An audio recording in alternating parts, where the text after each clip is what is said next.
If you're out there, get ready to be swolded.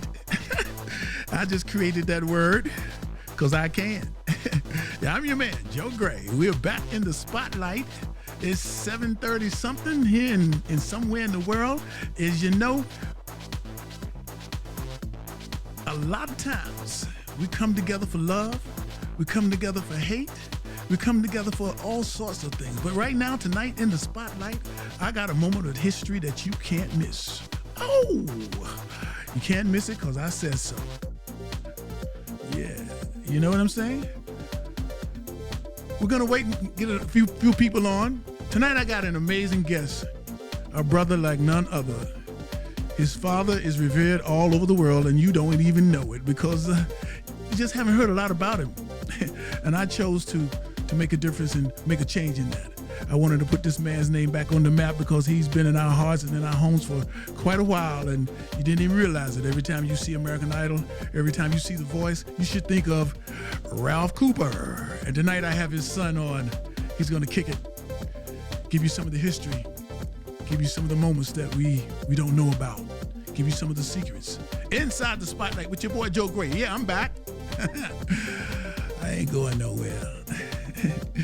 You know what I'm saying? So if you're ready, I'm ready.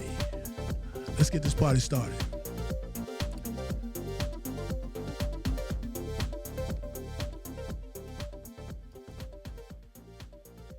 The Spotlight Podcast is starting now.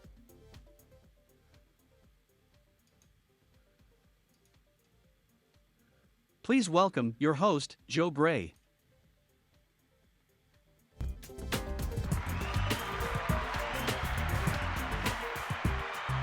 Yeah, everybody, what's going on? It's your boy Joe Gray. Seems like we got some audio problems right now. Is it cracking up? Is it cracking up? It was for a minute. It seems like we're out of sync, but we ain't gonna worry about that right now. You know what I'm saying? We're gonna take it like it is. We're gonna be live, and live's happen. When you go live, things happen. But in spite of that, I'm glad to be back. I'm gonna show you this. The reason why I'm glad to be back, because it's about the blackness. Where am I at? Yeah. Yeah, baby. In the house, yeah, I'm happy. And for all you guys who we got a lot of people logging in right now. I knew this was going to be a special show. I knew when I put this out there, a lot of people were going to, know about it, want to hear about it because, like I said, this gentleman who we're going to be talking about tonight has been in our hearts and our minds, and we didn't even know it. I had the pleasure of working alongside of Ralph Cooper Sr. and his son, our guest tonight, for a number of years during my time at the Apollo, and it was just amazing to see this genius in action. He actually gave me some words of wisdom one time. So I'm not going to delay it any longer. We're just going to get to it. You know what I'm saying? So, ladies and gentlemen, without further ado, Brother Ralph Cooper Jr. Welcome to the show, my brother. They love you out there. Great intro. Head to toe, good to go. Yeah, man. Always. So what was your tagline when you started the show? I know your father had a little routine every time that he actually started the show. He had a little thing that he said, and I think when you took over the show, when you actually did the show, you had your own little thing. So what was your little monologue thing that you kicked off the show with? My outro tagline, and I had a very nice intro tagline that welcomed everybody to the stage of the world famous Apollo Theater, where, Coopy Doo, head to toe, good to go, looking for you. And it was really all about the audience because, the Harlem Theater was made famous by the Harlem crowd. Right. No doubt, brother. And that goes without saying. That the energy in that facility, because of the crowd, man, was just enormous. I guess, knowing that you could come in there and make a difference in the show, it puts you in the spotlight in your own mind. So you're in the audience like, I got this. This guy got to go, or that girl got to go. So you're very vocal right. at that moment. Yeah, man. Right. It changed people's lives. It was for some, it was a sounding board to find out if they should continue in the industry. Right. And that was the case of people for, you know, that we know and love today, because Mm-hmm. a lot of people, it was a rite of passage, which Mm-hmm. it is. Right. And so, you know, Chris, that really utilized the show to hone their craft, you know, appreciated it for what it was. They were destined for entertainment. And then for some people, they had to just face that fear and say, can I do this? Is this for me? Right. And that for them. Right. And for some, it was an identity, you know. Um, when Dad discovered Ella, she was a scared little girl. Wait, She wait, wait, was wait. Were you? I mean, how were you born then? no, oh no, no, no, no, no, Okay. no, no, no. Okay. But okay. But Go that ahead. When your father discovered Ella, did he ever when tell? Did he ever tell you that story? yes, Okay. well, all these stories, yes, all those Okay. stories he told me, Okay. and we shared them in the house, and we were very fortunate to share it sometimes with the actual people. Mm. Wonderful to grow up and know that these stories were not just true, but you could hear both sides, Mm-hmm. Dad's side and the art. So it Right. was an amazing thing to hear both sides of the story. Right. Right. You know what I mean? But when he discovered Ella, Ella was 5 years old. She was crying. She was nervous. She didn't want to get on the stage. She was teetering backstage, about to come out on the stage, Mm-hmm. right? She literally, and she was a heavy set little girl. So she was, you know, her body was physically shaking. And out on stage, she started singing. She got off into the wrong note. Mm. And the audience, you could feel the boo coming. And I the know that. audience started. And the minute it started a little bit, she busted out into tears, right? And I think a 5-year-old little baby girl Right. busted out into tears, Wow. runs over, Wow. runs right. And so the audience doesn't know what to do. The people that had started to boo, you know, kind of continued to boo. Some Right. people held back. Right. They were all, Dad had to walk out, restop the band, restart the band, Right. explain to the audience, I think they got off in the wrong key. Oh wow. And he had to walk off stage, grab this crying little baby Ella, bring her back on stage, count her in with the band, and allow her to sing her song. And had he Now, not done that, we may not have Ella Fitzgerald. wow. The insight. That- That close. That close. And I say this, but the responsibility of running the show was to know that, Mm. was to know when you have that level of artistry on the stage and what was right, what was wrong. It's been called the hardest show to handle because it's freeform, Right. but it's really freeform. The Coopers conceived it, Dad saw it in his mind's eye, but those small little things, Joe, were Mhm. even interaction, as you know, when you worked with him, his interaction with you, those small little finite details that only come from experience Exactly. and come from the blood Right. really do make a difference Make a at the difference. end of Yeah, the day. and I can give you an example of that, of my interaction with your father. As you know, I used to run the mics on Amateur Night, and Right. so when I run the mic, I actually come off stage and I stand right by the side field, the speaker. So he creeps up beside me one night, and I didn't even know. I just turned to my left, and he's there. He says, "Hey, son, how you doing?" I'm like, "Hey, Mr. Cooper, how you doing?" He says, "Can you see those people out there in the audience?" I'm like, "Yeah, I can see them." He says, "Well, they can see you. Step back." I'm like, "Oh wow." So the sight line that became that he ingrained the sight line in my psyche, which I didn't even think about at the time, So yeah, Yeah. those little jewels. So It's so go ahead. no, I just it's a theater thing. It's a show business thing.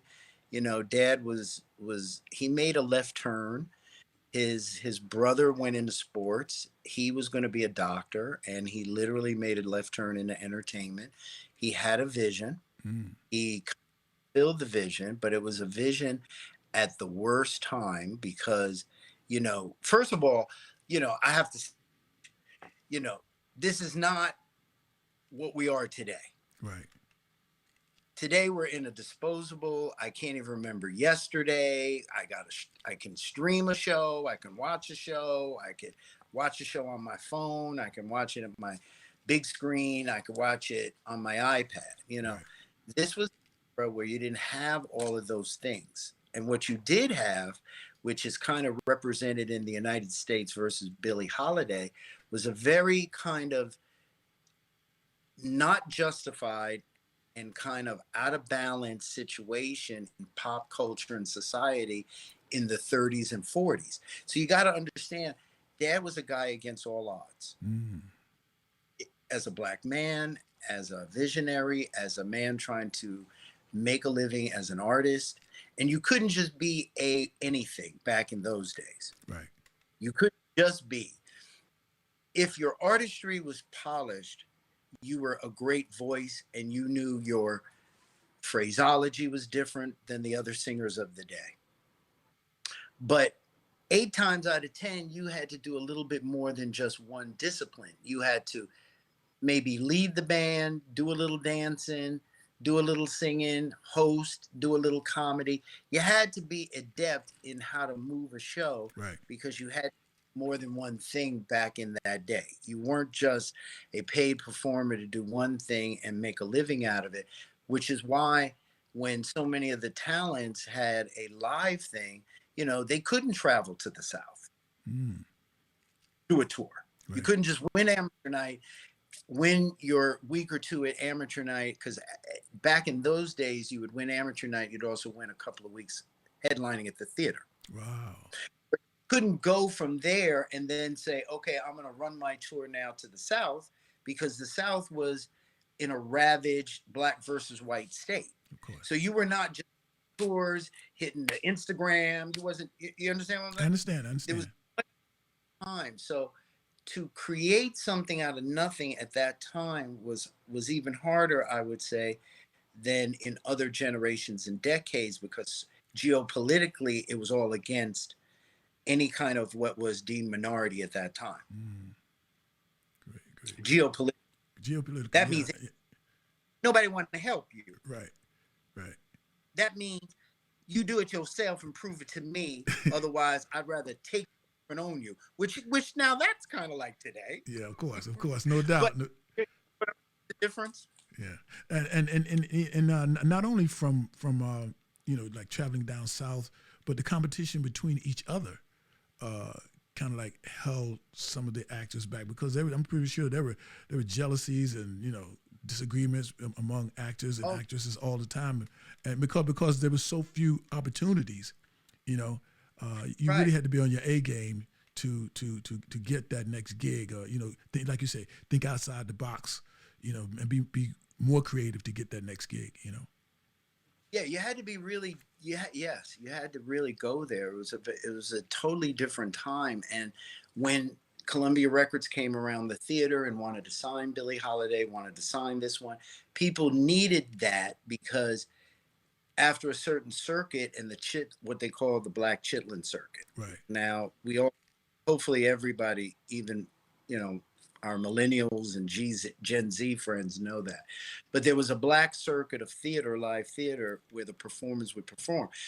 And that was really your only live theater performances, live clubs, and the radio was the only entertainment you really had at that time. Mm-hmm. You didn't have so people went out because that was the thing to do, especially if you were taking a young lady or, whatever, you're doing a date, you're with friends, whatever, you would go out. Whereas now you could stay home and be very entertained. It was very much about being out because there was less to do inside. So it was very, very busy at that time, but the opportunities for the talent for us were confined by whatever the geopolitics were of that day. So if you got offered a record deal, you really wanted to take it because that was an additional income that was supplemented by the fact that you could not tour maybe in the South. Exactly. You could only tour Chitlin circuit.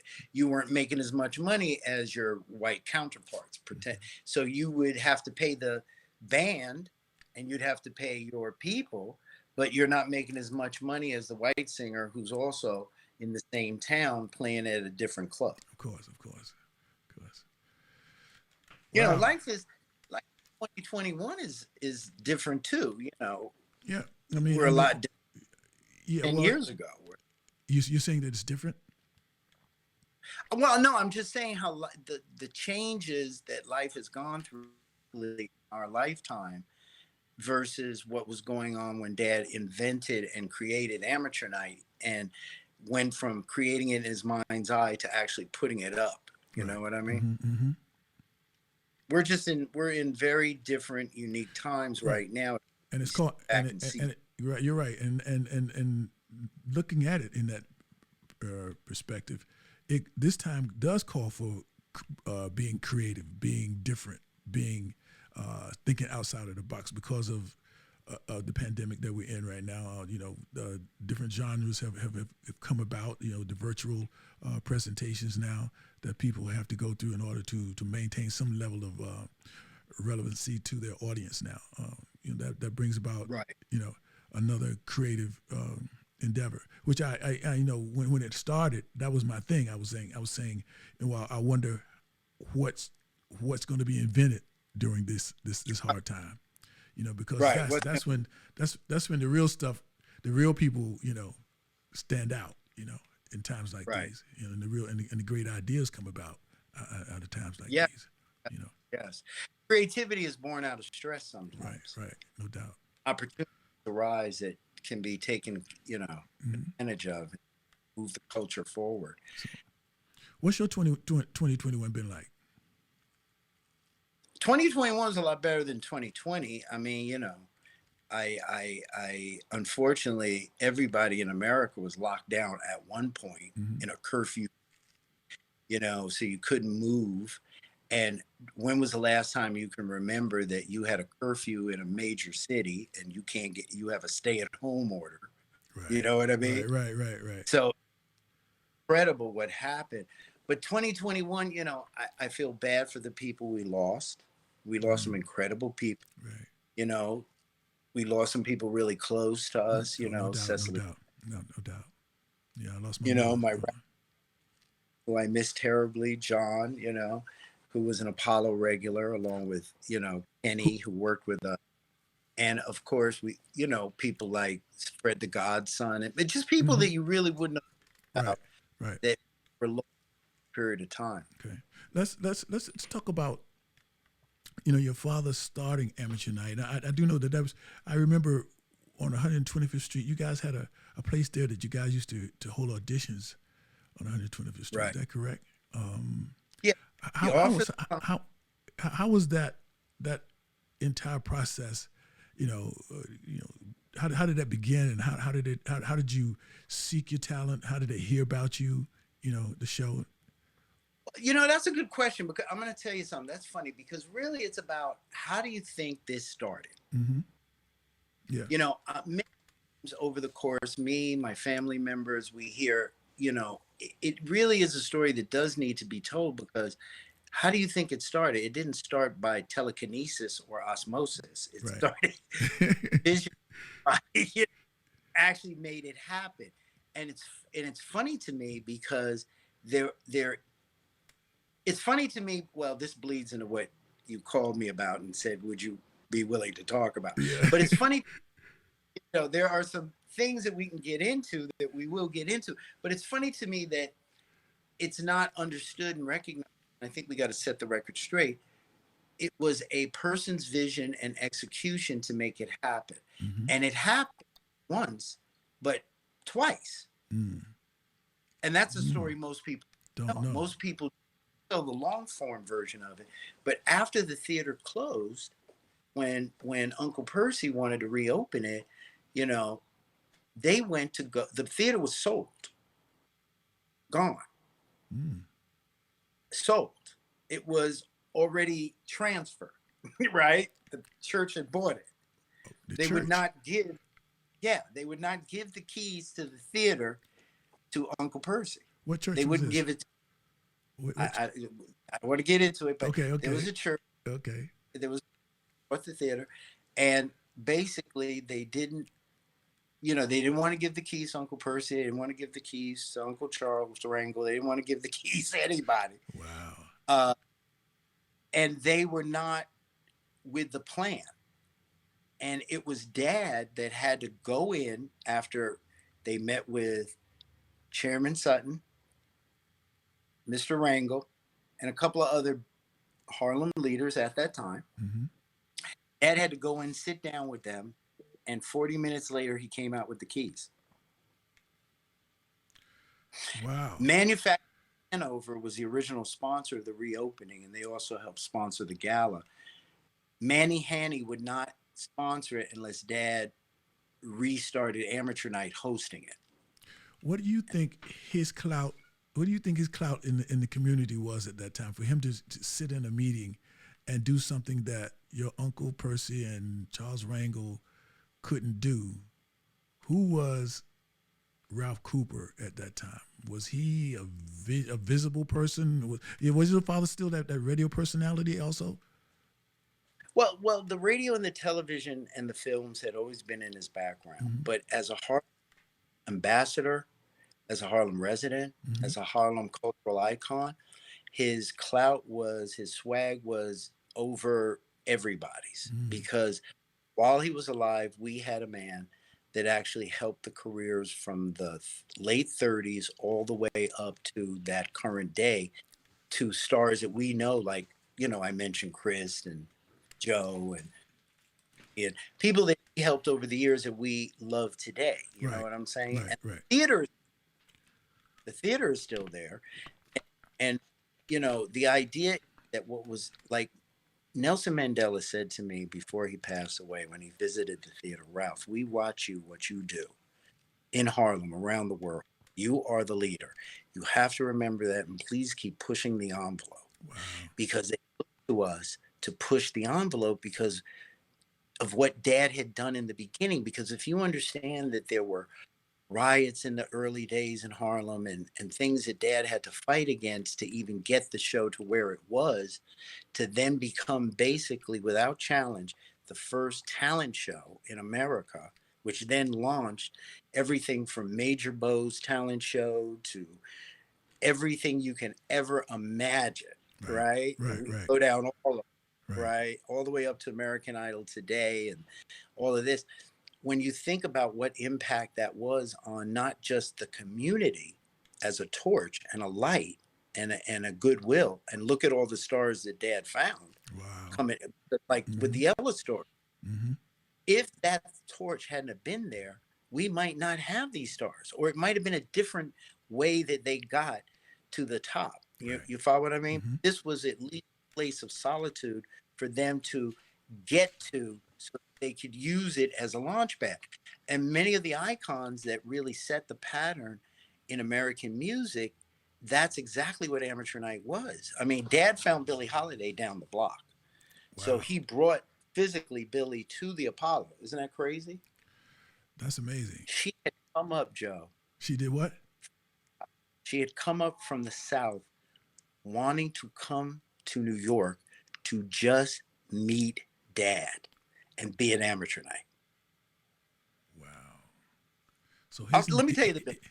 Go ahead. Let me tell you the Billie. Back in the day, the Apollo had the show has gone through many formats, and I actually have the format that Dad wanted to do next in my hands. Okay. But the show had to morph at different times. They did different things. So during certain decades, they would do a stage show a newsreel, show a motion picture, and then have a second late night show. Right? So they had two shows on one night. And during the weekends, it was great because they had like a 7 o'clock curtain, a 7:30 curtain, an early show, and then they had a late show after the movie, right?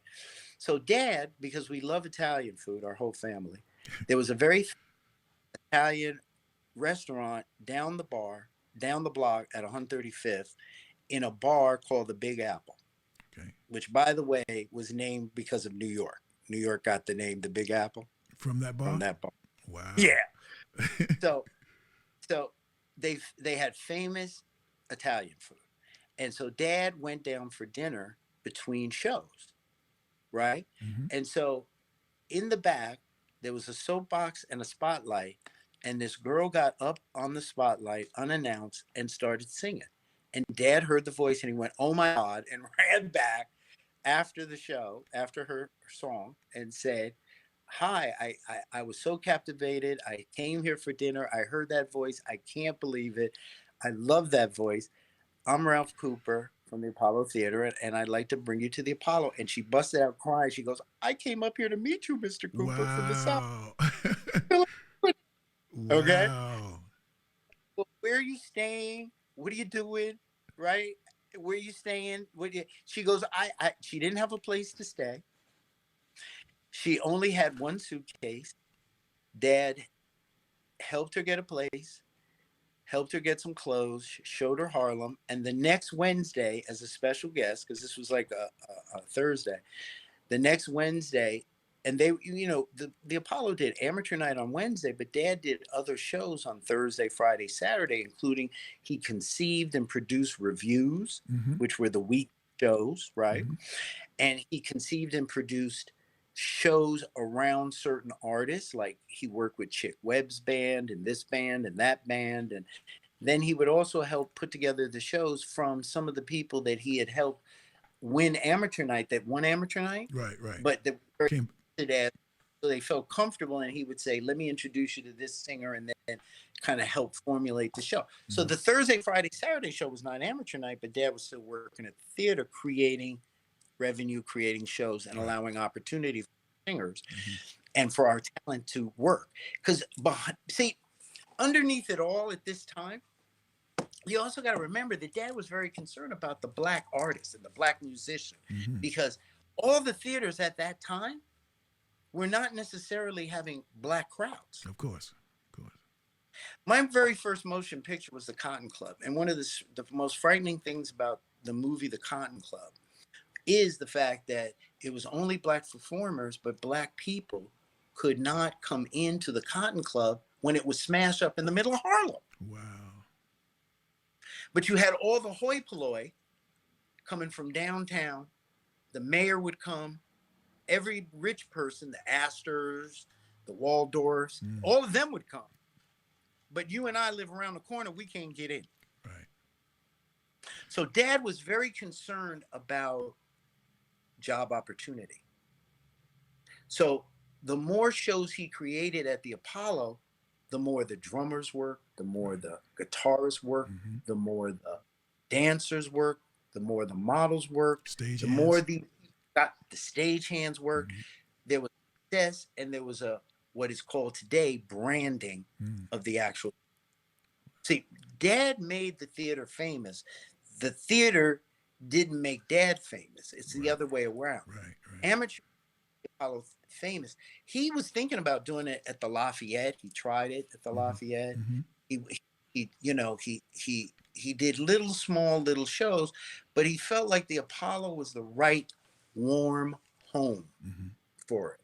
I You know. know what I'm saying? I know. In Billy's tours at the theater, he references the Lafayette Theater as to where the Tree of Hope stood. That particular tree was in front of the Lafayette Theater.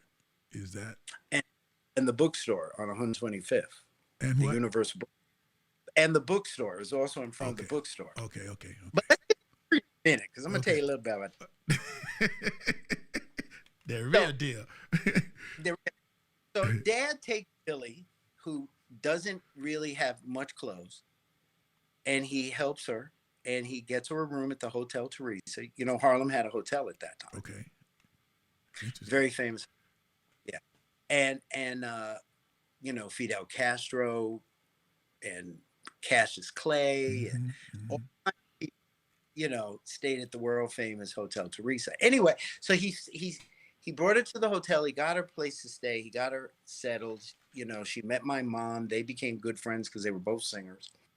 And he brought her to the Apollo, and he tells the amateur night audience, "Listen, I got a special guest. And he tells him the story. I was having dinner between shows last Thursday. He makes it You personal. know? Yeah, it says, and I heard this voice, and I just knew y'all would love her, and I wanted to bring her. And she's never been here before, so this is her inauguration to the Apollo. Right. So be nice to her now. Ladies and gentlemen, Billie Holiday. Wow. And she brought her out, and she sang 2 songs, Them Their Eyes and When the Moon Turns Green. And after she sang the second song, When the Moon Turns Green, literally the Apollo went berserk. Wow. And they started chanting, we want more, we want more, wow. we want more. And Dad had to come out, stop the crowd, stop the band, and say, listen, Billie doesn't know any other songs with the band right now. She can't more songs. The patron of the theater, who was sitting top balcony, yeah, the top balcony, yeah, in the back. Now the theater, when Dad said that, was silent, silent, right. Pin drop. This guy yells out, "Then let her sing them again, Coop."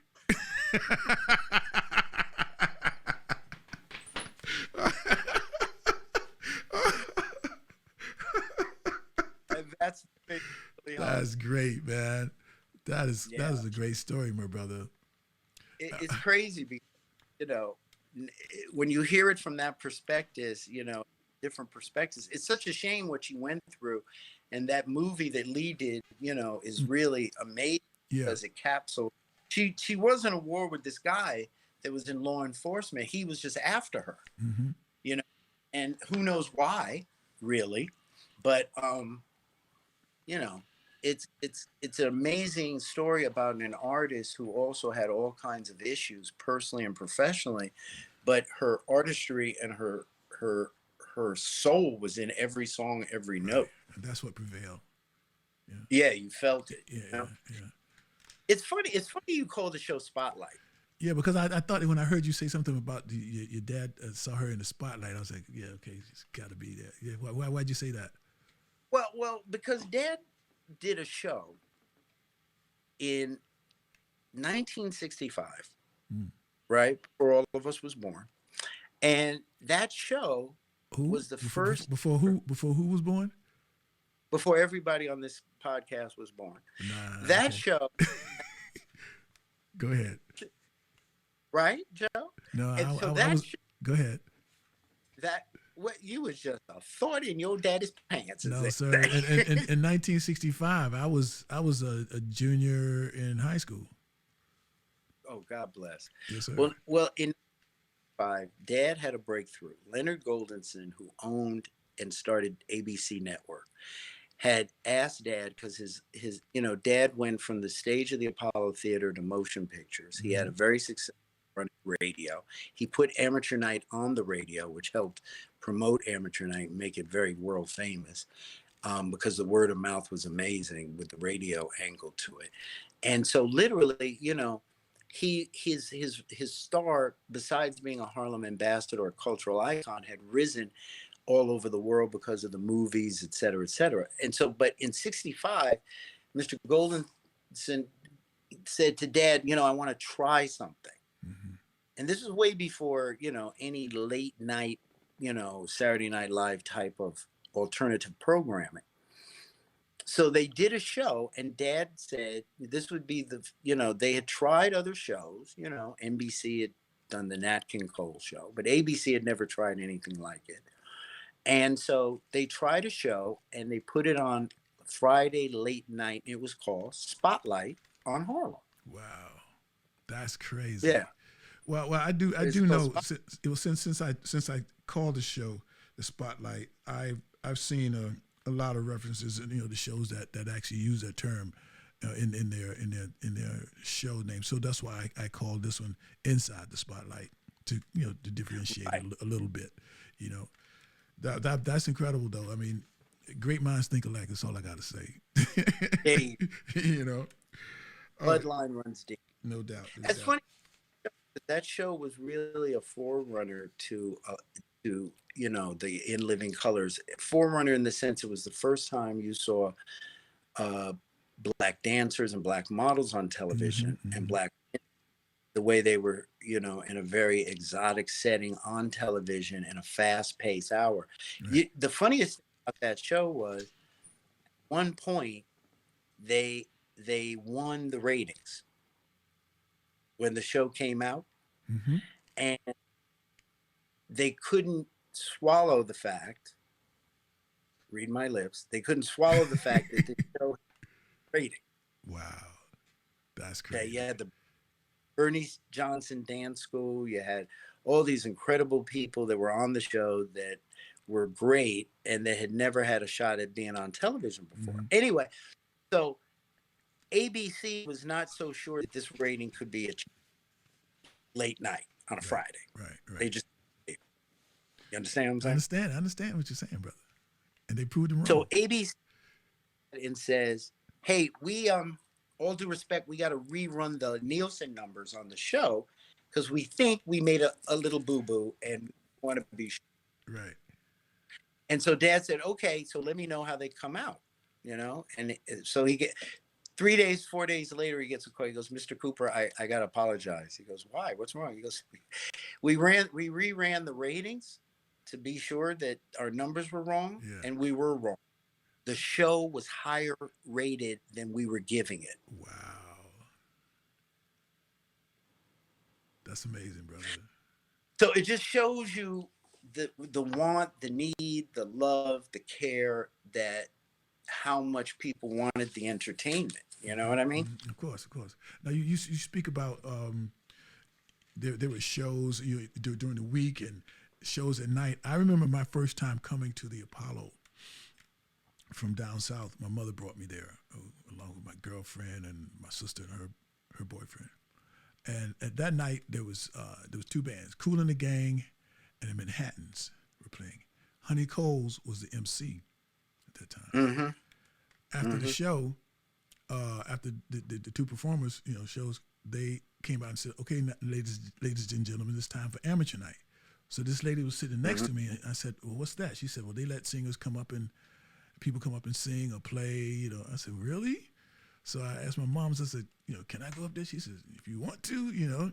So I run up on the stage and I asked Honey Coles. I said, "Can I sing?" He said, "Yes. Go downstairs and tell the band, what you want to sing." So I went downstairs, and I do remember going down. They had all of these cutouts of all of the stars: Aretha Franklin, James Right. Brown.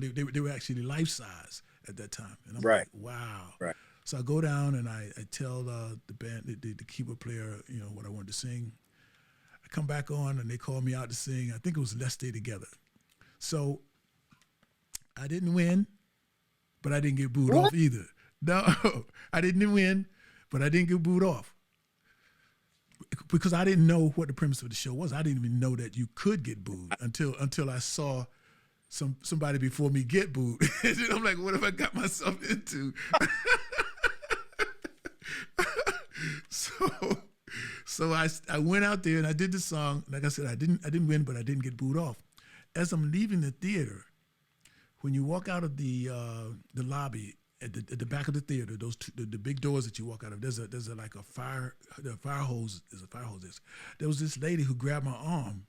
She said to me, "You really have a nice voice." And I said, "I do?" She said, "Yes, I really like your voice." That lady, whoever she is, doesn't know that she gave me the motivation to go back home to put my own band together. I just started singing more, the whole night, just because she said that to me that night. So I got Right. and to be back on that stage again in my life for 25 or 30 years or so on amateur night, being the guy who sets it off, singing and doing what I used to do on amateur night was incredible. I couldn't believe that had come full circle for me, from that lady touching That my arm. really cool too. Say what? That was truly full Oh, circle. no doubt, no doubt. I mean, from her touching my arm to me being on that stage and opening up that show for almost 25 years was incredible, Ralph. I'm telling you, man. Yeah. I just couldn't believe it. When I was working there, I would walk past that spot and envision her touching me again. Right. Yeah, Right. yeah, yeah. So Right. many great memories, man. I mean, Your father, Amazing stories. yeah, man, That's a story, Joe, from your perspective. See, and see, you could have never predicted what would have happened. never. If that hadn't happened, would you have been the No, world famous golf man? no. I doubt it. You know what I mean? I doubt. I really doubt it. I Yeah. can't say that because that path was so incredible within itself. I mean, to the gentleman who called me one night at 12 o'clock when I'm like three unemployment checks away from my last unemployment check, wondering what the hell I'm going to do because I had just gotten fired from my job. A bass player called me. His name is Paul Foster. Called me saying, "Joe Gray." I said, "Yeah." He said, "Well, my name's Paul Foster, and I play with this band called Cream de Coco." And I said, "Yeah." He said, "Well, we're looking for a drummer." He said, "I hear you play drums." I said, "Yeah, okay, I play drums." He said, "We would like for you to come to Virginia and audition." I'm like, "Virginia?" He said, "Yeah." He said, "Well," I said, well, "If I come to Virginia, bro, I got the gig." I said, "I'm not doing no auditioning." So he said, "Well, come on then." I said, "Well, you haven't heard me play." He said, "Well, I like your attitude," just like that. So I said, "Okay." So I went down and I got the gig, my first gig with Cream de Coco, and I actually found these people on Facebook. Bobby Hall is his wife Arlene, and the bass player who called me that night, who sent me the message that somebody sent him with my name on it. He doesn't know who it was, but he sent me that message with my phone number and my name for him to call me. So I mean, for all of that to come back to me in life, man, has been incredible, you know. And I spent almost 2 years on the road with that band, you know.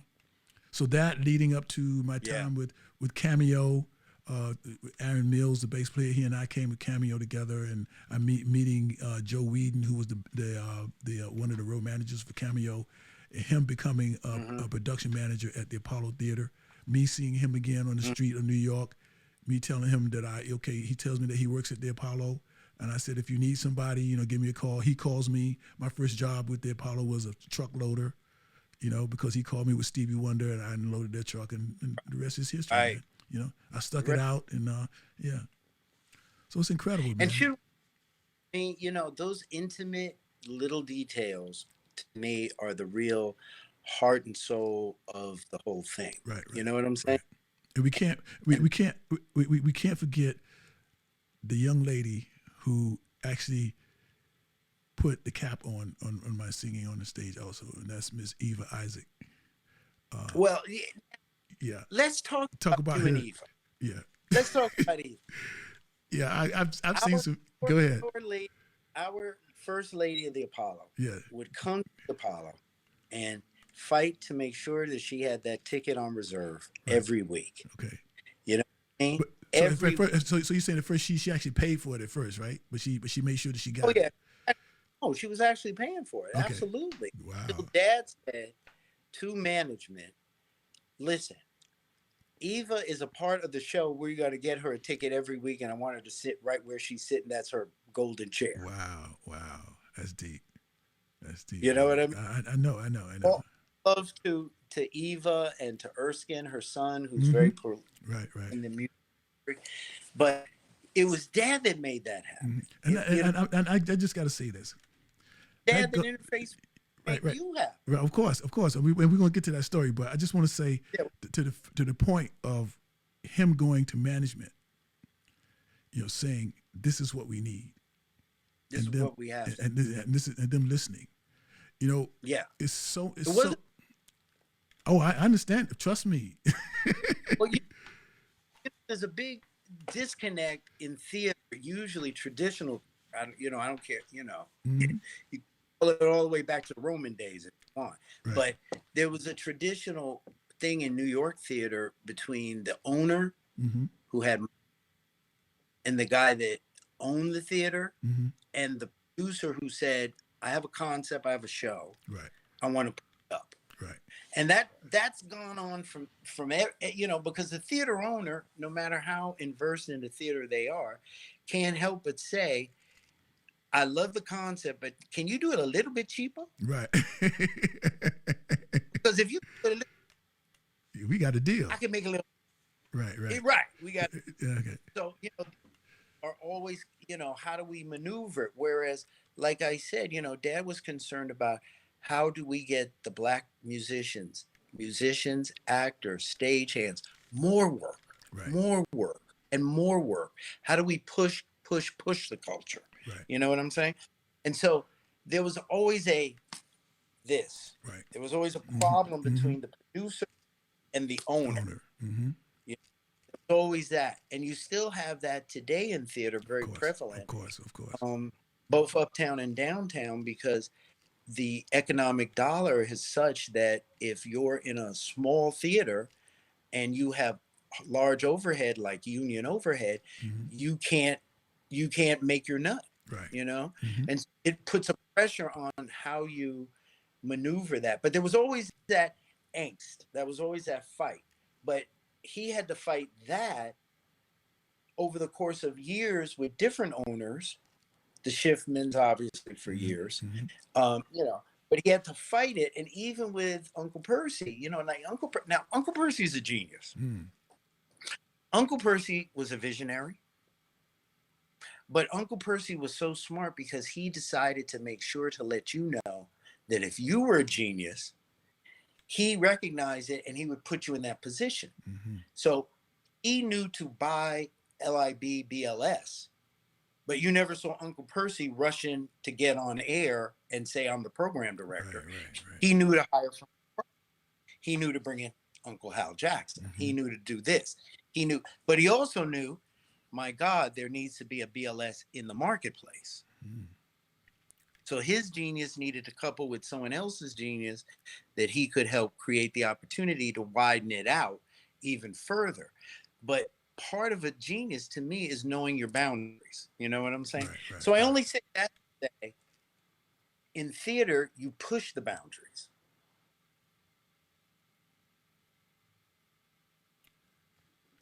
Can't hear you, brother.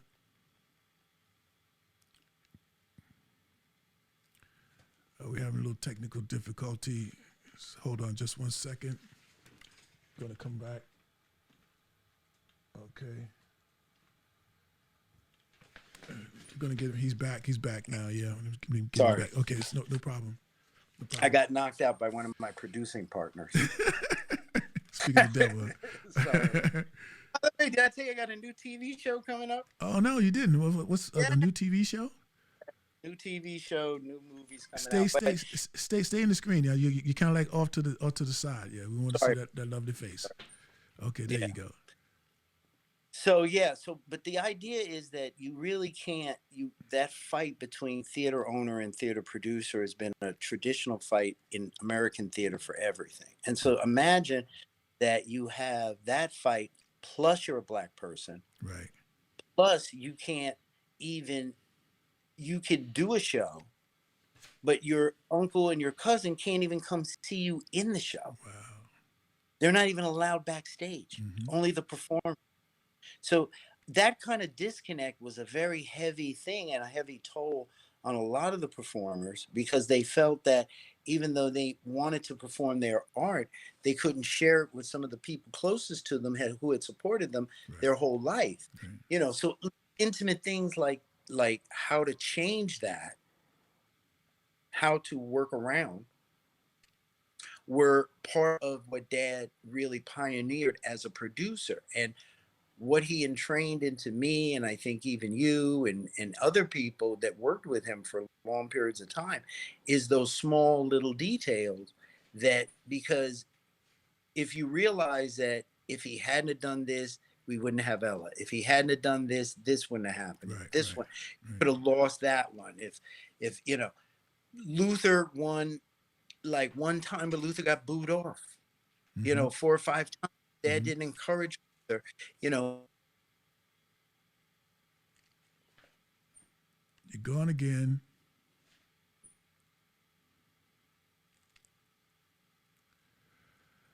Okay, we're still having these problems, but we're gonna continue on. This is a great conversation, and I want to get it in. So he's gonna try to connect again. I don't know what's happening on his end, but we're gonna try to connect again. He'll be back. I hope you guys are enjoying this thus far. Stick with us. Things happen. Okay, he's back. Okay, Sorry about that. No problem, man. I think you should move to the America the next time when we log in. Yeah. You know what I'm saying, We're, we're, son? we're such in Yeah, yeah. can't You get you out in yeah. turn everything off. Yeah, man.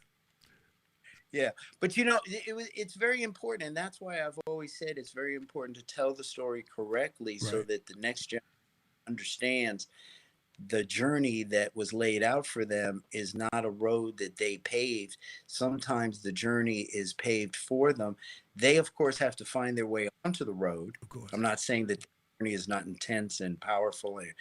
Their individual journeys are against all odds in their individual lives. Mhm.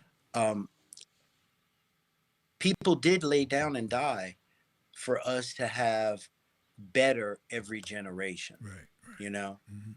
music, our forefathers got ripped off. The masters they didn't own. I'll never forget being at a huge, huge music convention at Julio Iglesias' house Mm. with the whole music industry in his backyard, which, by the way, looks like 2 football fields. Whoa.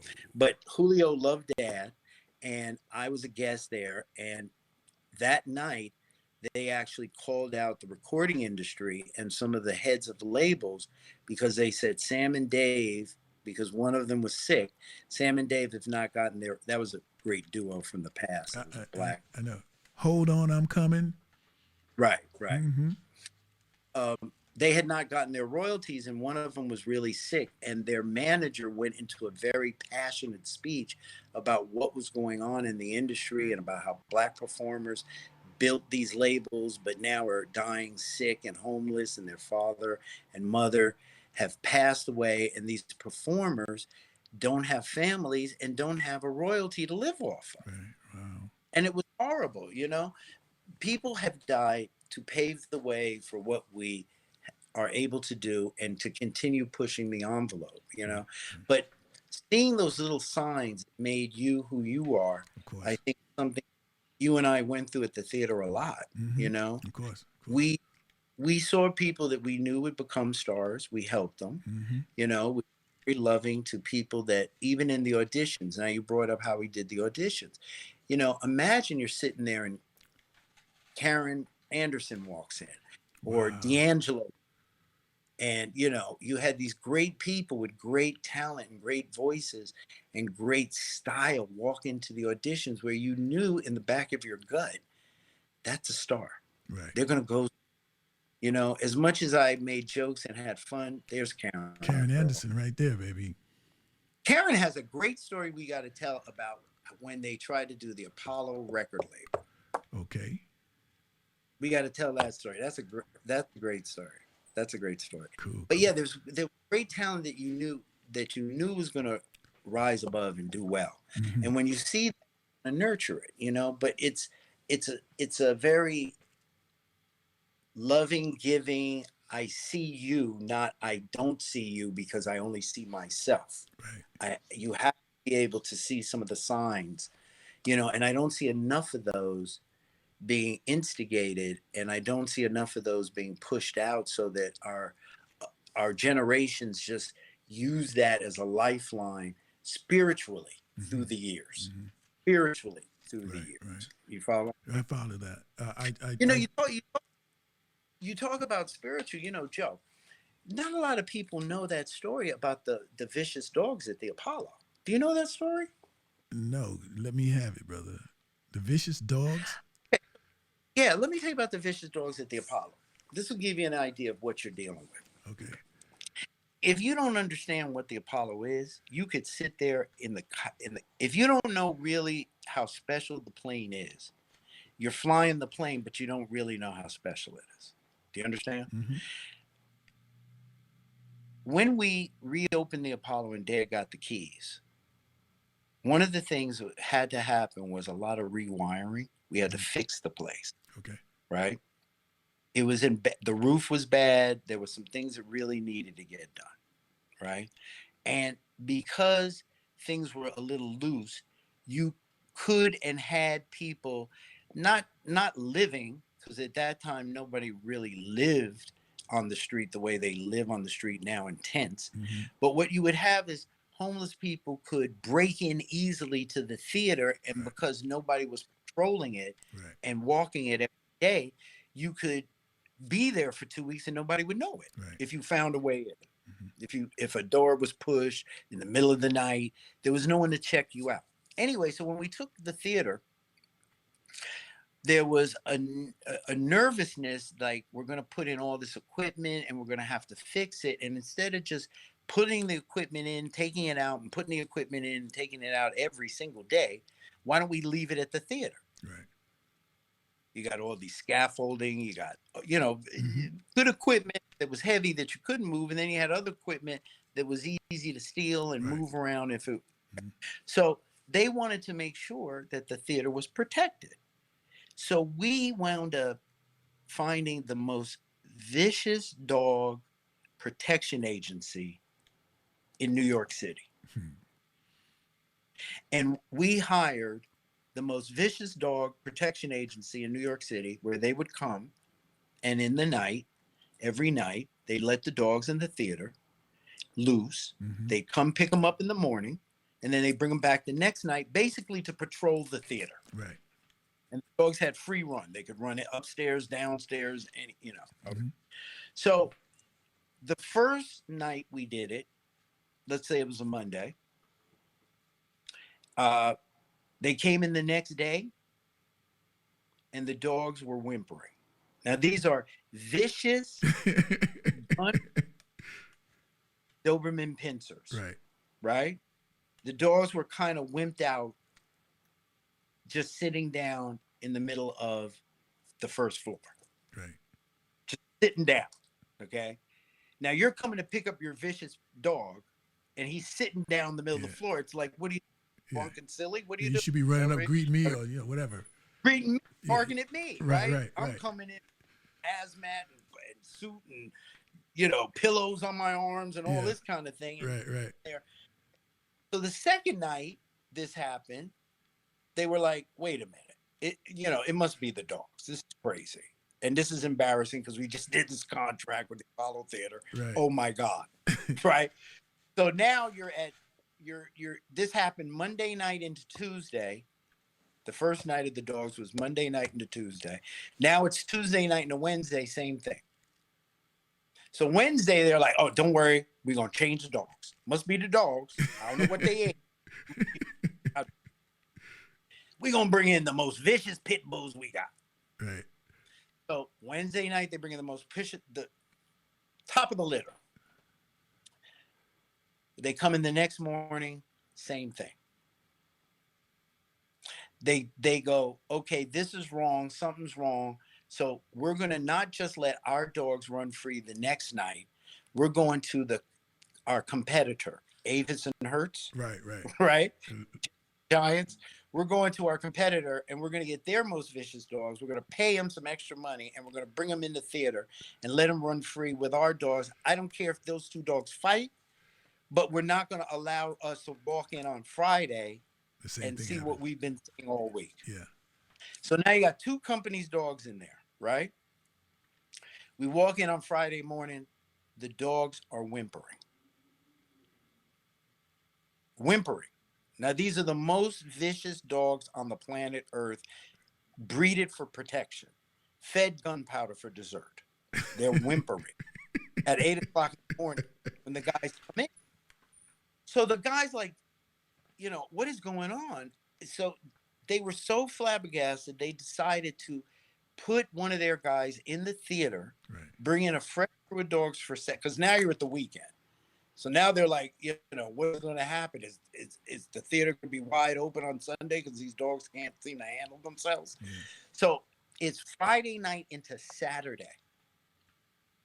And they bring another set of vicious dogs and they let them loose in the theater. The guy that's sitting there says at about 3 o'clock in the morning, the dogs run to the bottom, like where Eva would sit, Yeah. Yeah. bottom of the seat, Mm-hmm. look up at the stage, start barking, and wimp out, start crying. Whoa. He says he's never seen anything like it. He was flabbergasted. He thought he was watching some alien takeover. This is how he described it, because 1 minute the dogs were ready to tear your head off. Yeah. The next, dogs are sitting down, looking at the stage, barking at the stage, and then start crying. And for the rest of the night, they were crying. Wow. And Joe, every single dog they used, which were the top of their list Yeah. that week, had to retire because physically never vicious again. Wow. Now I was thinking all the while that yeah, I was thinking that there was maybe some homeless guys in there feeding them or something like that. But you're telling me that now there's some spirits in there that kind of like took over these dogs' bodies and minds and made them become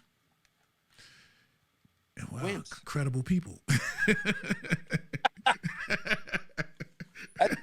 But the personality of the theater and the energy that's in there, and that's the kind of I was very upset when I wanted Dad's picture to be plastered, because the man that invented Amateur Night and found the icons of American music was alive. Yeah. I wanted when he passed, I wanted us to name, one of the blocks Cooper Boulevard. I wanted it to be, Ralph Cooper Way.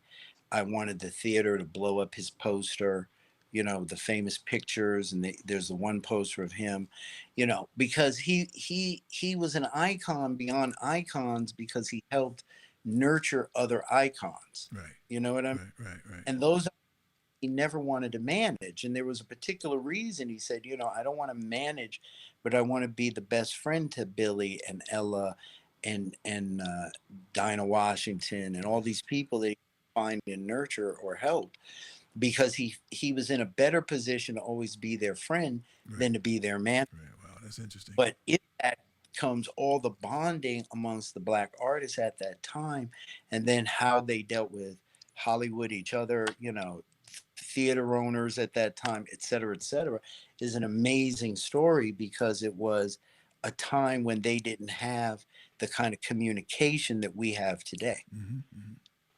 And also that lends itself to a certain amount of trust, being an artist, being creative, and where all that comes from, when you're inside, you're actually giving of yourself, and to have somebody there who you can go talk to and trust his or her words about what you're doing, if that was what your father was doing, and as being a friend to these people as opposed to a manager, because a lot of I know I talked to my son today. He knows certain people that that have made it, got major records out, and they're around him, or they want him around them, because they see him, or he doesn't see them as the artists. He sees them as what their mama made them. Yeah, as a friend, and they want him around them for that reason, more so than that. And they've actually shown him greater love and appreciation in so many ways than a record deal, because it just means so much more. So I understand totally what that meant to Ella or to Billie Holiday, to have a person that you could lean on and you could talk to, or you could reference and say, what do you think about this, Ralph? And know that you're going to get it.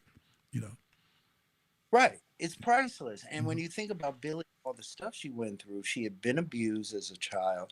She had men that abused her. This is all documented in Lady Sings the Blues, and again, the new movie. Mm-hmm. She had a guy in the law enforcement federal that was going after her, and that's the story of United States versus Billie Holiday. So here's this artist, this incredible artist, with all this pain in her background, that really, the manager's trying to get the money, the ex-boyfriend's trying to get the money and control you. Mm-hmm. What did she need? She needed a real friend, like you said. Of course. Somebody I could talk to, cry to, mm-hmm. who was not concerned about what their angle was, but more about who they are and how I can help them. Right. You know what I mean? Of course. That legacy, what the Apollo is supposed to be about, that legacy about helping each other and having that giving, loving, unshackled care unconditionally is, it was not supposed to grow into a Machine. like Broadway is Mm-hmm. in a nice way. Mm-hmm. This thing, and we can look around at all the theaters, Henry Street Settlement downtown, for instance. This is where so many plays got started. This is where Denzel first did Malcolm X. Mm-hmm. He just walk into off Broadway and do it. He had to go to Henry Street Settlement and do it. So that meant something. I'm not saying that the Broadway houses that people we know don't do great business. They do, and they push the culture of the theater. But there are certain theaters and iconic places that are not just places of business. They come with a heavy spiritual side Right. and a very life thematic side, which Right. people forget in the moment. Mm-hmm. They forget that, you know. And the theater happens to have that responsibility. The Apollo Theater Right. has that responsibility, and there is a need to be a cultural advisor to that responsibility, as much as there is to say, let's financially do the budget so our lights are on. Right. Of course. I mean, that's You a heavy know, where responsibility. That's a it's a heavy responsibility. And a lot of times, when you're on the outside, I remember when I started working there, and I think Joe Whedon was the production manager, and sometimes I would get calls, and sometimes I wouldn't get calls, and I was pissed because I always wanted to be there. I mean, when I got my first T-shirt, and I'm riding on the train, I got my chest out because I got the logo of the Apollo on me, and I want Right. everybody to know that. But he told me, he said, listen, until you in my shoes, you can't understand what I'm going through right now. So Right. there's a reason why you're not being called. And when I got to be the head of stage there, I totally understood that. Yeah, you understood it. Yeah. Well, look, we fought to keep the union out of the theater. God bless it, the union's in the theater. Oh yeah. But there were ways to protect that weren't executed. Mm-hmm. And of course, we're going to talk about the story of what happened with me, but the idea is that there were ways to protect the theater as an icon so that the theater always moves forward no matter what. Mm-hmm. And a lot of money was being raised for the theater outside of the theater as well as inside of the theater. Okay. You know what I mean? Mm-hmm. But you have these iconic places, just like you have portals around the world that might get you to another dimension, just like you have iconic places where there's spirits and feelings because mass people sacrificed or died or gave their vibration for a cause, and that cause is still in the ether. So you have all these things in life that you find out are very important to life. And then if you find a place where that energy lives very strongly, like the Apollo, Mm-hmm. like the story I told you about the dogs, Right, the story about you, Mm-hmm. story so many people have told me about how if they hadn't passed through that portal, they may not be Bing Bing or make that. And some of them are decisions made where they said, I made the best decision in my life going to the theater and trying it and learning that was not my thing. Exactly. That was not my thing, but I Yeah. had to go. You don't know how many friends I had that would come to me after the show, years after the show, and say that, Mm-hmm. I my mama said, my daddy said, my family, my lover said, try it, because until you try it, you won't know if it's right or wrong for you. Exactly. And once they found that out, they were able to continue on with their They're real life. passionate. Yeah. Real calling. Yeah.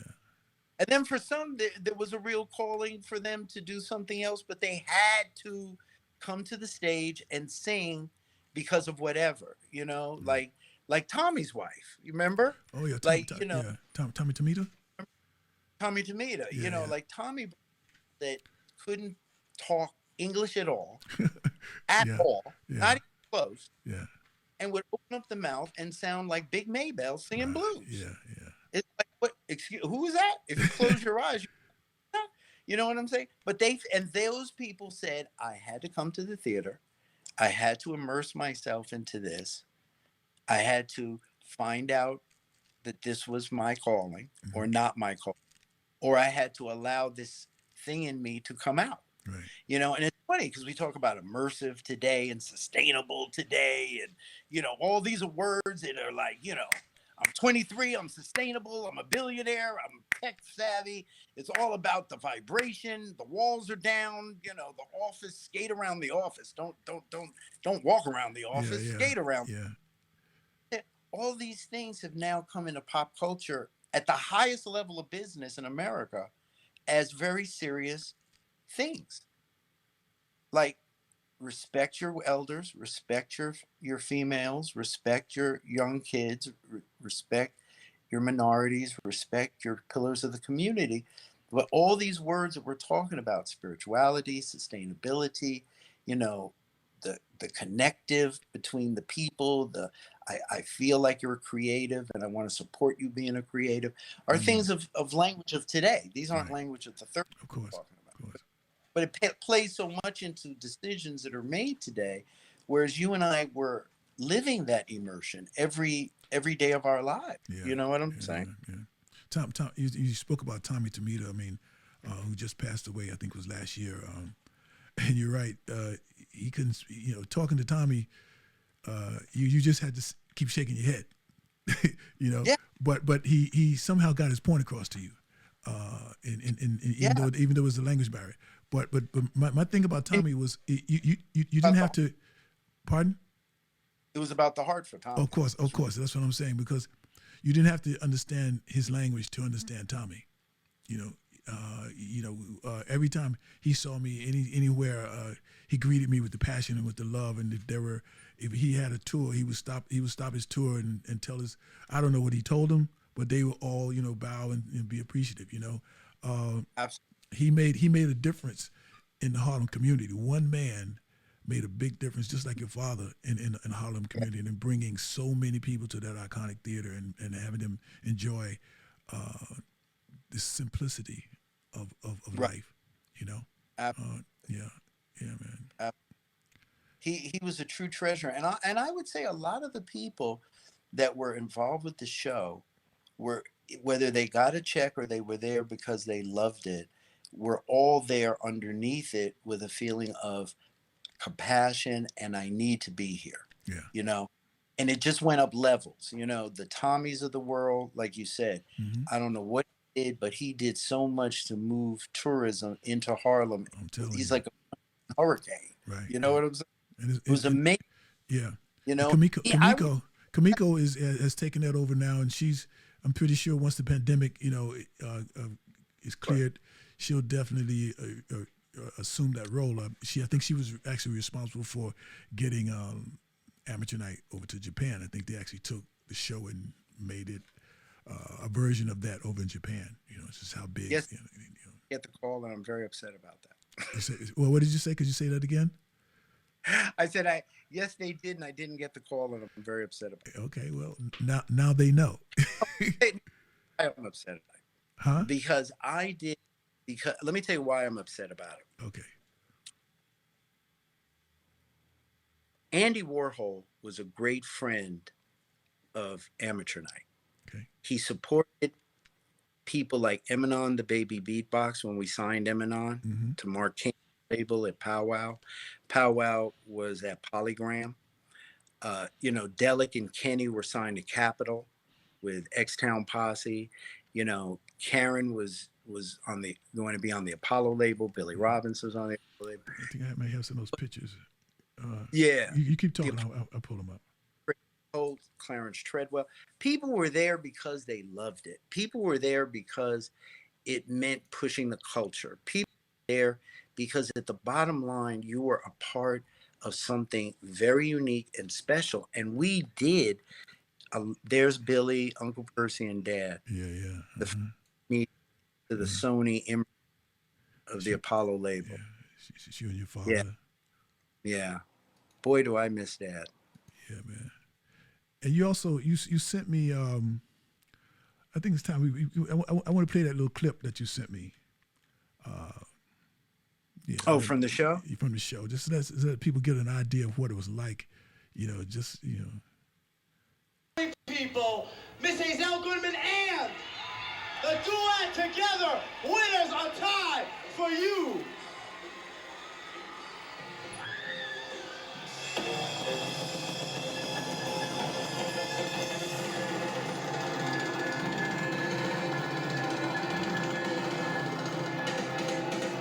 First place. Okay, second place. Second place. $500 and a shot at the title. Listen, ladies and Yeah, man. Yeah. It's you and your father on stage there. You're live in black and white and living color. And the audience, what I want to point out in that clip, that community supported Amateur Night. You see, we talk about Tommy bringing in the tourists, the tourists from Japan, but the community supported Amateur Night. If you look at that clip, Yeah, they did. you see us. Yeah. You see us in that clip. And that's that's basically.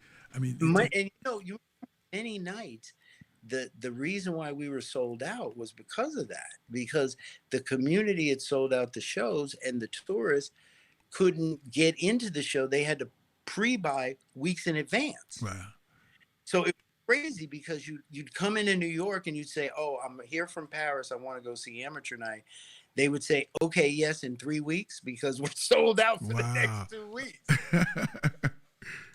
Because the community really supported, and the community knew, our community knew they were seeing the stars of tomorrow. Right, exactly. They knew, exactly. You know what I mean? They course. remember, and they have been, will be, and always are the best judges on the planet Earth. Mm-hmm. And the idea of allowing I don't know if I can't speak for everyone if you didn't experience it. Right. But hopefully through the television show, hopefully through family, and hopefully through word of mouth, you've had a chance somewhere to experience Amateur Night in some level. But you were a part of the judges. So what is known today as the judging on any musical competition show is done in silent, meaning if we are watching The Voice or we get to vote on American Idol, it's because we picked up the cell phone and made a vote. Right. Right. You understand what I'm saying? Whereas those, 1,495 people were adamantly focused that singer was a star, and we were not leaving the room until everyone knew it. Right. Now, And it was, that starting that, the idea of the vote. The first time that someone went out on stage and they got booed, was that, I guess your father saw that as he wanted to keep that in the show, or did he, because he could have said, no, we're not having any booing, He was a student of theater. So in theater, right, you need drama, pathos, humor, redemption, crying, laughter. Okay. There's your show.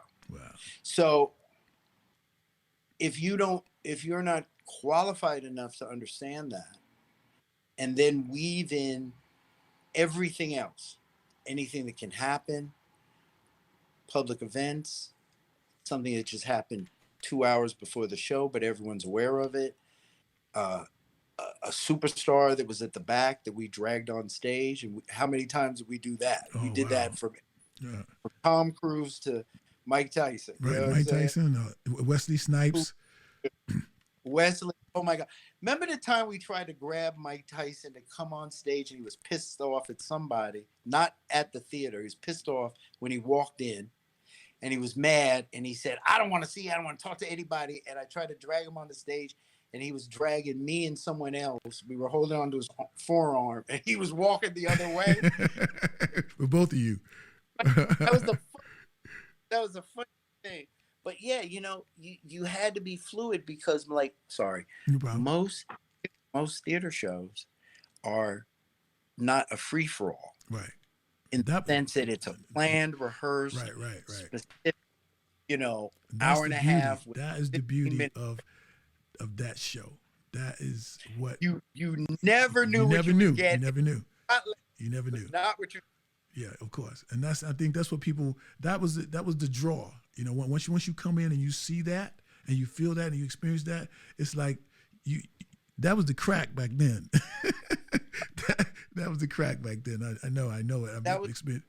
that was Yeah. crap. And people still want it. And the funny thing is, the generations are still there that have the expertise to be the Harlem audience that could make or break you right now. You Right. know what I Of course. And it doesn't matter what the genre is, and I say that with love because we're now in a drill rap era. We've gone through the Daisy Age, we've gone through this, we've gone through that. My point is, it didn't matter. The talent is the talent. You either have it or you don't. Right.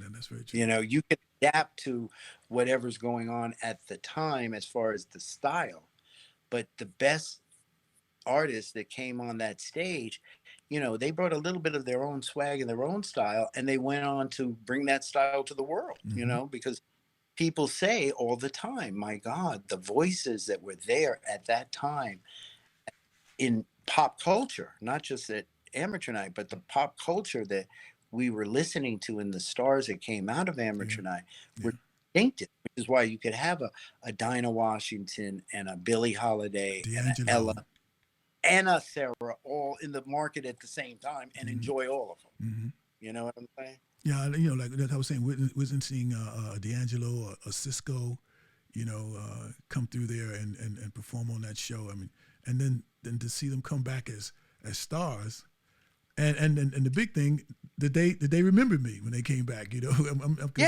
is like the last time Teddy Riley was there, and I was actually going out to the store when he was coming in, and he just wrapped me up and said, "Hey man," and just gave me a big hug. Good to see you again. And that's the uniqueness of. That's what to me theater should be about. That communication right there. I mean, it's exactly. Exactly. That's what the theater should be about. And our theater, like I said about Nelson, again, let me say that. How do you think this show happened? Osmosis? Right. Or do you think, understand what I'm saying? I understand. Somebody had to find, how did this happen? When the theater was closed during various times, even after the story I told you about the dogs, when the theater was closed for different renovations, we took the show on the road.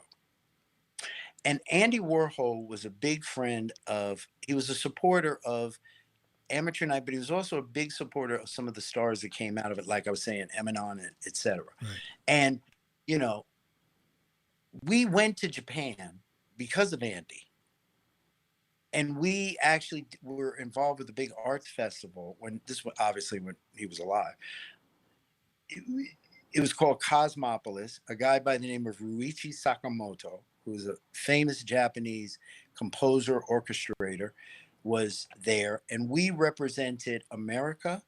And it was a big arts festival called Cosmopolis, decades ago. We represented Harlem. We brought a gospel group. We brought some singers. We represented Harlem and America. England brought some people. Israel brought some people. Germany brought some people. Japan, obviously, but it was in Japan that this arts festival happened. Right? Andy Warhol time. The Japanese government wanted me to bring Amateur Night from that time all the way. And I got resistance from the theater to bring Amateur Night to Japan. So for over 10, I'm the guy that, Was this after your father died?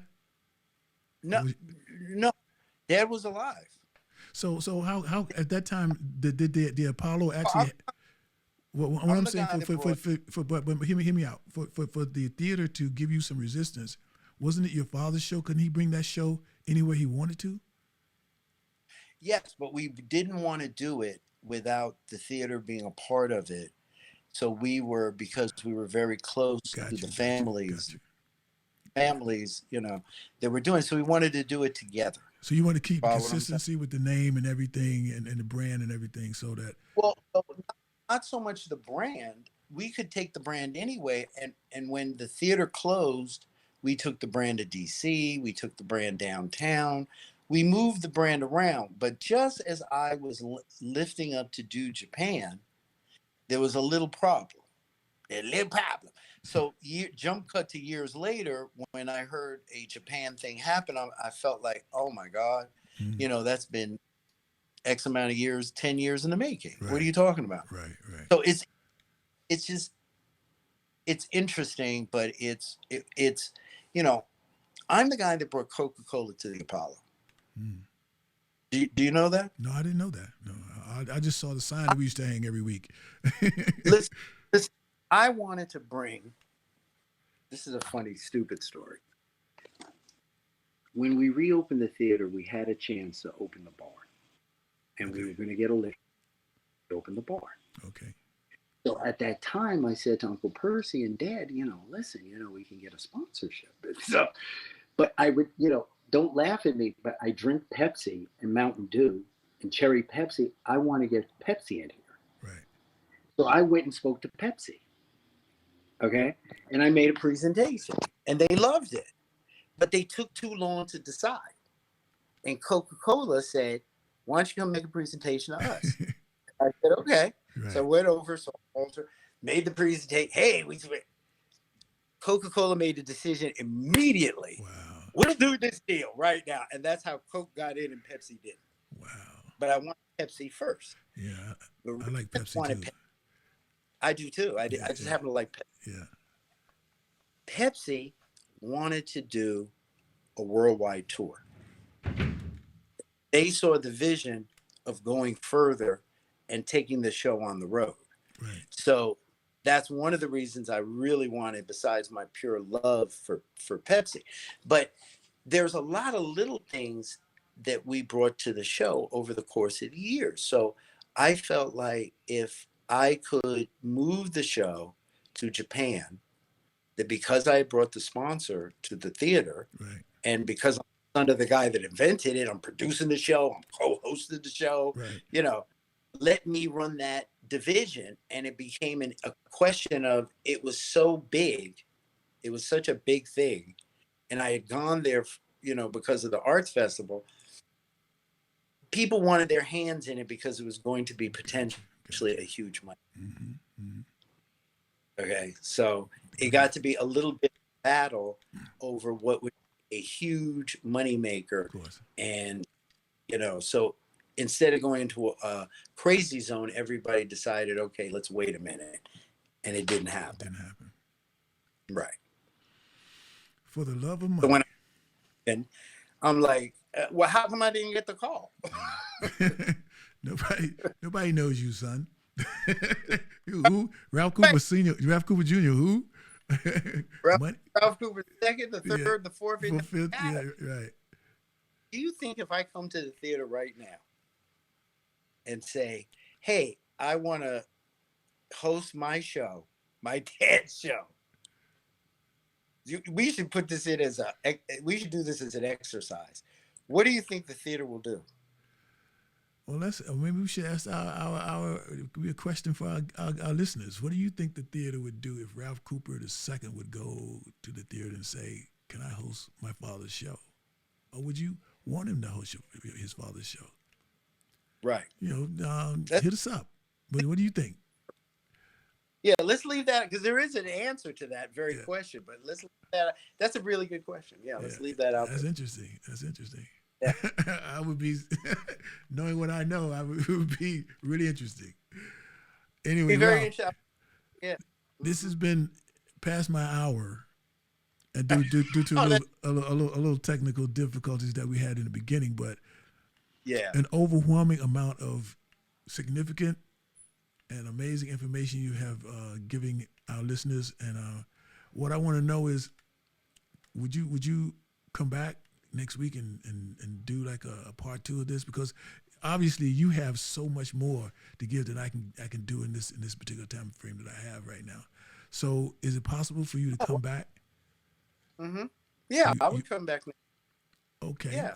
So let's set this up where, I mean, I know you got like 45 to 35 hours of material that you that you could give us, you know, in a show like this, brother. But I'm just, because right now you are going back through that memory bank of yours. It's like a Wurlitzer jukebox, and somebody's going to press in your play. Let's play D5 now, you know, and now comes here comes the Angry Dog story, you know. So yeah, Angry Dog. Yeah. Here's how. Yeah. We didn't even talk about how Showtime at the Apollo came into being. We didn't talk about what happened to me at the theater at the end. We didn't talk about because I scam. Yeah, I was there, and I heard so many things, you know, to you being outside, you know, trying to block people, you know, not block people, but you were, you know, ranting outside the theater. We picketed the theater at one point. Yeah. Well, I'll tell you what. Let's get back to that the next time. Let's start off with you know, your father's leaving. I think, and I guess I don't say this right. Did he actually leave you the show when was it in writing or anything with any legalities to how it was turned over and you not being there? Let's get into that and let our listeners know what it was like being the son of such a famous icon and not having the opportunity to carry it on like you wanted to.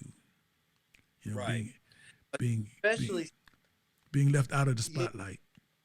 Right. And I wasn't the son that ran away from the show, you know, the son that didn't want to continue the family business. I was the son that was groomed to continue it. You know, I learned the format. I like I said, I have the format of the new show that he wanted to do, that he was never able to put up. Mm-hmm. Every format of Amateur Night has always been his. He wrote every single one of them. Right. You know, I'll tell you about the TV show, how that came into, you know, we can talk about everything that we missed today. And I appreciate the time with you and the listeners. It's been a lot of fun. It's amazing when you live a life, what you live through and how important it is sometimes to slow down, reminisce, and tell some of the stories, only because I really believe as a culture and as a people, we need to push ourselves forward. Right. Now, geopolitically, you know, you have to know how it got started. Right. Because if you don't start it, you don't know when it's off the rails, how to bring it back. Right. And you don't, you know, you got to think at the end of the day, you know, and we have seen this 100 times in our personal culture. You know, you say, who invented this peanut butter I love? Of course. You know, and yeah. throw the washer. By the way, you know who invented that stupid washing machine? Yeah. Hey, by the way, you know, did you know D'Angelo, he's got a show, Versus show coming up at the Apollo. Oh, wow, let's go see him. Mm-hmm. Did you know he won Amateur Night? Well, it says on this article, Yeah. Amateur Night. How did that start? Wasn't that in the 30s and the 40s? Who did? How did it begin? You have to know these things because at the end of the day, they will influence how you might maneuver forward circa 2021. It also gives you a sense of clarity to really being able to cut through things when you have that perspective. So I do appreciate the time, Joe, and I look forward to coming together next week. Well, I appreciate you being the best, one of the best guests that I've had on the show. Your information and your delivery was quite unexpected. But it was great, you know. I'm just saying, in light of the goofy stuff that we've talked about prior to us doing this show, I'm amazed at how you got, you know, you turned into businessman in front of my eyes, man. And I can see what I can see how, you know, if it was any reflection on your father, how he went into that meeting, that he got that deal that your Uncle Percy and your Uncle Charlie Rangel couldn't get. If he had, you know, what he left you, what you're portraying to me right now is, if he went into that room, what you just showed us today is, I know how he got that deal, you know? Right. Yeah. Thank you. Ralph Cooper II, son of the infamous Ralph Cooper, the legend, creator of Amateur Night. We gladly honor you and your father's legacy. Thanks for doing Inside the Spotlight. Looking forward to seeing you next week. Listeners, thank you so very much. We're out. Peace. Woo! Thank you. Again, thank you guys for listening. Sorry for the difficulties in the show. We're gonna try to straighten those out next week. But we want to appreciate you for coming in. Ralph Cooper said he's gonna be back next week to finish this up. Join us.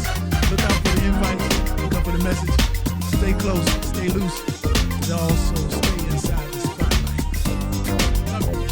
The power of one. Go out and make a difference.